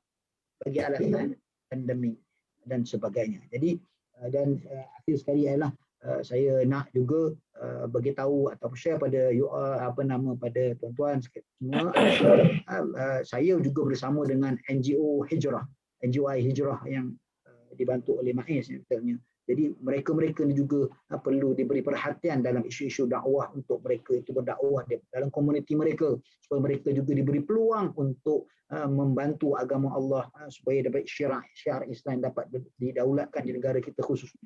Dan juga terima kasih juga kepada Ustaz Kamal kita bagi peluang, Ustaz Adil atas perkongsian tadi, dan kepada semua sekali minta maaf kalau terlebih terkurang saya. InsyaAllah kita akan jumpa pada pertemuan akan datang. Katanya hari esok kita ada lagi kita sembang kita insyaAllah. Wallahu ta'ala alam. Terima kasih kepada semua. Assalamualaikum warahmatullahi ta'ala wabarakatuh. Terima kasih kepada Ustaz Atta di atas sedikit pencerahan berkenaan isu ummah, isu Palestin, isu dunia. Dan secara tidak langsung kita lebih memahami secara detail berkenaan apa yang telah terjadi di bumi Palestin, di Gaza khususnya, dan juga di Baitul Maqdis. Jadi saya mohon maaf juga kepada Ustaz Adil kerana soalan yang terakhir ini tak dapat kita tujukan. Mungkin Ustaz Adil boleh simpulkan sekali lah di dalam kesimpulan soalan yang berkenaan yang masyarakat ni ada bertanya berkenaan dalam ramai yang menyokong, ada juga yang masih belum faham dan beranggapan kenapa kita perlu pertahankan Palestin ni, Ustaz? Sedangkan rakyat Malaysia kita ni, di jiran-jiran kita ni masih lagi ada yang miskin dan susah dan sebagainya. Dan kenapa kita perlu masih lagi pertahankan isu Palestin ni, khususnya isu Masjidil Aqsa ni? Dan kemudian minta Ustaz terus akhirilah simpulkan kita punya perbincangan pada petang ni, insyaAllah. Bismillah. Orang susah ni memang Allah wujudkan di atas muka bumi ni. Untuk apa? Untuk menguji keimanan kita. Sebab itu, dengan adanya orang susah ni, adanya zakat. Dan Allah sebut dalam surah Al-Mu'minun, di antara ciri-ciri orang yang beriman ialah wahum lizzakati fa'ilun. Orang beriman ni adalah orang, salah satunya orang yang menunaikan zakat. Dan zakat ni fungsinya memang sangat besar, terutamanya kepada 8 asnaf zakat. Untuk salah satunya membantu fakir miskin. Jadi memang orang susah ni memang sentiasa wujud di atas muka bumi. Dan kita mesti bertanggungjawablah untuk membantu orang-orang susah. Tapi dalam masa yang sama, walaupun ramai orang susah di Malaysia, kalau kita lihat kesusahan orang Palestin tu, rasanya mereka jauh lebih susah. Betul. Kita dalam keadaan kita lockdown, mungkin kita kekurangan makanan. Tapi kalau kita kekurangan makanan, kita masih lagi boleh puasa. Dapatlah fadilat puasa sunat. Mungkin risau kita tu lebih kepada susu anak-anak dan sebagainya. Tapi bagi orang Palestin, ketika bulan Ramadan dah lah tengah puasa. Kemudian anak meninggal, isteri meninggal. Ketua keluarga meninggal. Rumah hilang sekelip mata. Jadi kalau kita bandingkan kesusahan kita dengan kesusahan rakyat Palestin, mereka jauh lebih susah daripada kita. Dan kita sebagai umat Islam perlu mempertahankan bumi Palestin, mempertahankan Masjid Al-Aqsa. Kalau nak cerita tentang Palestin atau nak cerita tentang Syam, Syam ni terdiri daripada 4 negara, Palestin, Jordan, Syria dan Lebanon. Ini yang dikatakan Syam. Besar, sangat besar. Dari zaman Nabi dah berhijrah pergi ke Syam. Kemudian Nabi diisrakan dari Masjidil Haram ke Palestin, Masjidil Aqsa. Secara tidak langsung Allah nak bagi tahu kita umat Islam bahawasanya teritori umat Islam ni bukan sekadar di Mekah, di Madinah saja, tetapi melangkaui hingga ke Syam, hingga ke Palestin dan sekitarnya. Itulah teritori umat Islam. Allah boleh saja dengan kehendak Allah SWT, Allah nak Isra' dan Mi'raj, Allah nak Mi'rajkan Nabi itu, nak angkat Nabi dari Masjidil Haram terus ke Sidratul Muntaha, boleh. Tetapi Allah nak bagi tahu kita umat Islam ni bahawa Palestin tu juga adalah saudara kita. Muslimin di sana juga adalah saudara kita dan kita patut bantu mereka. Okey, Nabi bersabda al-mu'min lil mu'min kal bunyan yashuddu ba'duhu ba'dha. Orang mukmin ni seperti apa? Satu bangunan yang saling memerlukan. Tiang perlukan dinding, dinding perlukan bumbung. Semua bahagian bangunan tu saling memerlukan. Kalau ada satu yang cacat, yang roboh, bangunan boleh roboh. Nabi bersabda juga, man kana fi hajati akhihi kana Allahu fi hajatihi. Siapa yang memenuhi keperluan saudaranya, Allah akan memenuhi keperluannya. Wallahu fi aunil abdi ma kana al-abdu fi auni akhihi. Allah sentiasa membantu seseorang hamba itu selagi mana seseorang hamba itu membantu saudaranya. Jadi kita kat sini dekat Malaysia, saya rasa keadaan kita sangat-sangat aman.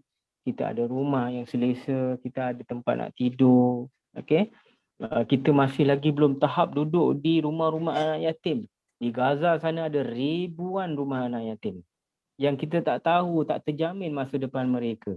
Kita masih lagi duduk dengan ibu bapa kita, anak-anak kita masih depan mata, masih boleh makan minum dengan selesa, rumah ada aircon, apa lagi yang kita nak? Kita kena syukurlah dengan nikmat Allah dan jangan kita lupa untuk bantu orang-orang Palestin. Dan kenapa kita mesti mempertahankan Masjid Al-Aqsa? Sebab Nabi bersabda dalam hadisnya, maksudnya jangan kita susah payah nak pergi bermusafir kecuali ke 3 masjid, iaitu Masjidil Haram, Masjid Al-Aqsa dan Masjid Nabawi. Saya secara peribadi Masjid Al-Aqsa saja yang saya belum pergi. Ustaz Atok dah pergi belum? Hampir Masjid Al-Aqsa. Hampir nak pergi. Tapi COVID. terus. Dan saya rasa isteri Ustaz Akmal sendiri belum pernah jejak kaki ke Masjid Al-Aqsa walaupun beliau adalah orang Palestin. Beliau orang Gaza. Dari Gaza nak ke Masjid Al-Aqsa tu lebih kurang 100 km. Tak jauh, tak jauh. Tak jauh. Naik kereta 1 hari boleh sampai dalam 2 jam. Tapi 2 jam. masih lagi boleh, belum dapat menjejakkan kaki ke sana. Jadi kita doakanlah harap-harap 1 hari nanti kita dapat menjejakkan kaki ke sana. Amin, amin. Amin, amin. Salah seorang sahabat Nabi, Abu Zar Al-Ghifari, bertanya kepada Nabi, apa masjid pertama yang dibina di atas muka bumi? Nabi bersabda, Masjidil Haram. Kemudian sahabat tanya lagi kepada Nabi, selepas itu masjid apa? Nabi kata Masjid Al-Aqsa. Berapakah jarak tahun antara Masjidil Haram dan Masjid Al-Aqsa? Nabi kata dalam 40 tahun. Nampak begitunya kalau dari segi seniority Masjid Al-Aqsa sangat-sangat tua, masjid di antara masjid terawal yang dibina dalam Islam. Sebab itu dia ada nilai, kita kata nilai cinta. Nilai cinta terhadap Masjid Al-Aqsa itu. Dan kemudian yang kita tahu peristiwa Isra Mi'raj, Nabi dibawa dari Masjidil Haram pergi ke Masjidil Aqsa. Dan tiba di Masjidil Aqsa, Nabi jumpa para Nabi. Nabi Muhammad jumpa para Nabi menunaikan solat sunat berjemaah di masjid tersebut. Ini semua kuasa Allah SWT. Kita tak dapat nak bayangkan. Kita dapat bayangkan. Tapi dengan mukjizat Nabi, keistimewaan Nabi Muhammad SAW, semua itu adalah benar. Sebab itu Abu Bakar As-Siddiq digelar sebagai As-Siddiq, iaitu orang yang sangat-sangat percaya pada Nabi. Walaupun cerita Nabi itu di sisi orang kafir adalah cerita yang tak logik. Pergi ke Masjid Al-Aqsa dalam masa 1 malam, kemudian solat jemaah dengan orang yang dah mati, jadi yang dah wafat. So benda tu tak logik di sisi orang kafir. Tapi di sisi orang Islam, dengan keimanan yang kita ada, kita percaya bahawa benda itu, perkara itu adalah perkara yang benar. Dan yang terakhir, kenapa kita kena jaga Masjid Al-Aqsa? Sebab bumi Palestin itu adalah bumi para anbiya. Bermula daripada zaman Nabi Ibrahim, Ismail, sampailah ke zaman Nabi Muhammad. Nabi Muhammad sendiri pergi ke Palestin, ke Syam. Kerana keberkatan Palestin tersebut.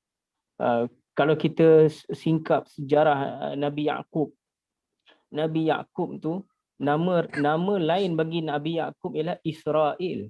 Jadi Israel itu asalnya daripada nama Nabi Yakub. Kemudian keturunan Nabi Yakub berpindah ke Mesir. Jadi wujudlah cerita Bani Israel di Mesir, Nabi Musa dan kaumnya Bani Israel, kemudian mereka balik semula ke Palestin. Panjang kisah, banyak kisah-kisah Nabi yang boleh kita pelajari, yang boleh kita dapat bermula daripada bumi Palestin. Jadi bumi Palestin adalah bumi Anbiya. Maka kita kena hargai dan kita kena sayang, sebab itu adalah kawasan kita, kawasan umat Islam. Wallahu ta'ala alam. Sebagai penutup, saya lupa. Jadi sebagai kesimpulannya, kita sebagai umat Islam, kita kena sayang agama kita kena hargai agama kita. Kalau kita tengok orang yang bukan Islam apabila dapat masuk Islam, betapa mereka menghargai hidayah itu. Apatah lagi kita yang lahir-lahir terus dapat Islam secara percuma. Maka kita hargai dan kita jaga betul-betul agama kita ini. Kemudian nasihat saya dan harapan saya kepada para da'i, kepada para duat, supaya menunjukkan akhlak, mengamalkan akhlak dan adab ketika berdakwah. Sebab akhlak dan adab ni akan duduk di tempat yang pertama. Tanpa akhlak dan adab, segala-galanya tidak bermakna. Dan yang terakhir, walaupun kita dalam keadaan lockdown, pandemik COVID-19, SOP, norma baru dan sebagainya, kerja-kerja dakwah ni tidak akan terhenti, insya-Allah. Banyak lagi platform media sosial yang boleh kita gunakan. Dan saya rasa pandangan peribadi saya lah, di antara platform yang paling berkesan untuk dakwah ni, kalau kita tengok anak-anak muda sekarang banyak tengok TikTok. Dan kita faham dan kita terima yang TikTok ni benda yang tak baik, tapi sebenarnya ramai orang yang menggunakan TikTok untuk berdakwah, menyampaikan ajaran Islam menggunakan aplikasi TikTok, dan ramai orang suka tengok TikTok. Jadi tak salah kalau kita guna TikTok untuk kita counter balik anasir-anasir yang tidak elok itu. Kita jadikan TikTok itu sebagai platform kita untuk berdakwah. Wallahu alam. Saya ucapkan terima kasih kepada penganjur, sahabat saya Ustaz Ahmad Atta, yang saya rindu lama tak jumpa. Mudah-mudahan panjang umur kita jumpa lagi, insya-Allah. Amin. Okay? Amin. Kita boleh sembang, minum kopi, makan nasi lemak, insya-Allah. Nanti kalau pandemik dah selesai, semuanya dah kembali stabil, jemputlah semua datang ke rumah saya. InsyaAllah kita sama-sama bincang kat rumah. Ustaz Adil jemput tu panel satu dengan moderator ataupun dengan penonton sekali, Ustaz? nanti penonton tanya ni. Kalau saya Perdana Menteri, saya jemput semua.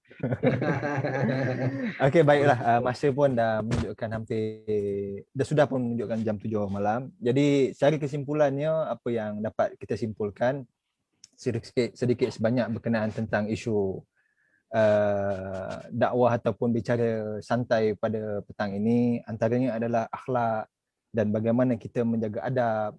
Bila ilmu itu, bila kita pelajari tanpa adab, jadi secara ilmu itu secara keseluruhannya hampir sia-sia untuk kita aplikasikan.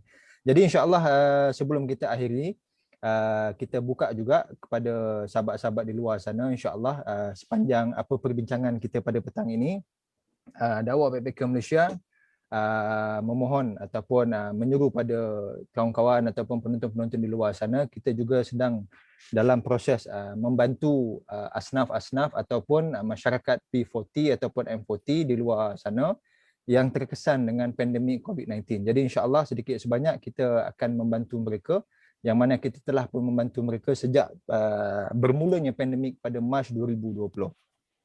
Dan untuk sedikit penambahan, insya-Allah pada malam ini kita ada satu slot bicara muslimah. Tajuknya Palestin selepas perang Saiful Quds, yang mana kita membawakan panel Puan Tahrir Al-Ramli, beliau daripada Gaza, yang mana beliau merupakan aktivis Gaza yang menetap di Malaysia, dan juga akan dimoderatorkan oleh Ustazah Aisyah, Setiausaha Agung Tarbiatun Nisa, yang mana beliau ini adalah aktivis wanita yang memimpin program-program dakwah di Sabah dan juga Borneo, Sabah, Sarawak, insya-Allah. Dan jangan lupa esok kita ada satu slot lagi bicara Nusantara pada jam 9 malam, yang mana kita akan ketengahkan 4 panel antarabangsa, yang mana kita akan berbincang secara santai tentang dakwah ketika pandemik, kita membawakan panel-panel kita daripada 4 negara yang berbeza, daripada Malaysia, daripada Indonesia, daripada Thailand dan juga daripada Kemboja. Jadi insya-Allah kepada semua penonton-penonton dan juga kepada panel khususnya Ustaz Atta dan juga Ustaz Adil, terima kasih kami ucapkan, dan juga kepada rakan dan juga rakan kerjasama kita pada petang ini, Jabatan Dakwah Daud Soluddin. Terima kasih di atas pancaran live kepada penonton-penonton di luar sana, dan terima kasih sekali lagi kepada semua penonton-penonton yang setia mendengar daripada awal perbincangan bicara santai Kalam Dua Ustaz, apa pandangan mereka daripada jam 5 petang tadi sehingga waktu ini. Mudah-mudahan majlis ilmu kita pada hari ini menjadi jawapan dan menjadi suatu perhubungan kita agar lebih kukuh dan agar lebih terbina untuk pada masa-masa akan datang. Dan juga mudah-mudahan melalui perbincangan ini kita sebagai masyarakat lebih cakna dan juga lebih memahami isu-isu dunia, khususnya isu-isu yang terjadi di dunia, kemudian dan juga di negara-negara yang tertindas, khususnya negara Palestin dan negara Syam di Syria. Jadi sekali lagi saya mengucapkan ribuan terima kasih kepada semua panel-panel di atas sedikit perkongsian pada petang ini, dan insya-Allah kalau tiada arah melintang, kita cuba melancarkan ataupun kita cuba adakan siri-siri yang kedua ataupun yang ketiga tentang dakwah dan isu-isu semasa pada masa-masa akan datang. Jadi doakan dakwah PKS Malaysia dan juga Jabatan Soluddin bergerak maju dalam bidang dakwah dan juga bergerak dalam menyampaikan risalah dakwah, dan juga doakan kepada panel-panel kita ini agar terus istiqamah kepada Ustaz Atta dan juga Ustaz Adil Mufti dalam menyampaikan dakwah dan pendidikan dalam bidang-bidang mereka, insya-Allah. Amin. Jadi yang terakhir juga apa yang disebutkan Ustaz Atta tadi berkenaan korban, jadi kita menyerulah kepada rakan-rakan di luar sana, kalau tidak bersama kami, carilah mana-mana badan-badan NGO ataupun institusi yang mana-mana cuba untuk membantu ataupun menyalurkan sumbangan korban ataupun akikah dan sebagainya. Cubalah cari mereka untuk kita membantu bersama-sama, dan insya-Allah DBM juga ada melancarkan program korban di dalam Malaysia dan juga di dalam ASEAN, yang mana kita akan menghantar korban di Bangladesh, Indonesia dan juga Thailand serta Laos, dan kita membuat kempen besar membantu Muslim di Gaza untuk korban pada tahun ini, insya-Allah. Jadi untuk perhubungan dengan lebih lanjut boleh hubungi saya ataupun boleh hubungi panel kita Ustaz Atta ataupun Ustaz Adil untuk korban dan apa-apa soalan yang berkenaan dengan dakwah, insya-Allah. Jadi dengan itu sahaja saya mengakhiri bicara santai pada petang ini dengan ucapan wabillahi taufik wal hidayah. Wassalamualaikum warahmatullahi taala wabarakatuh. Waalaikumsalam warahmatullahi wabarakatuh. Terima kasih semua.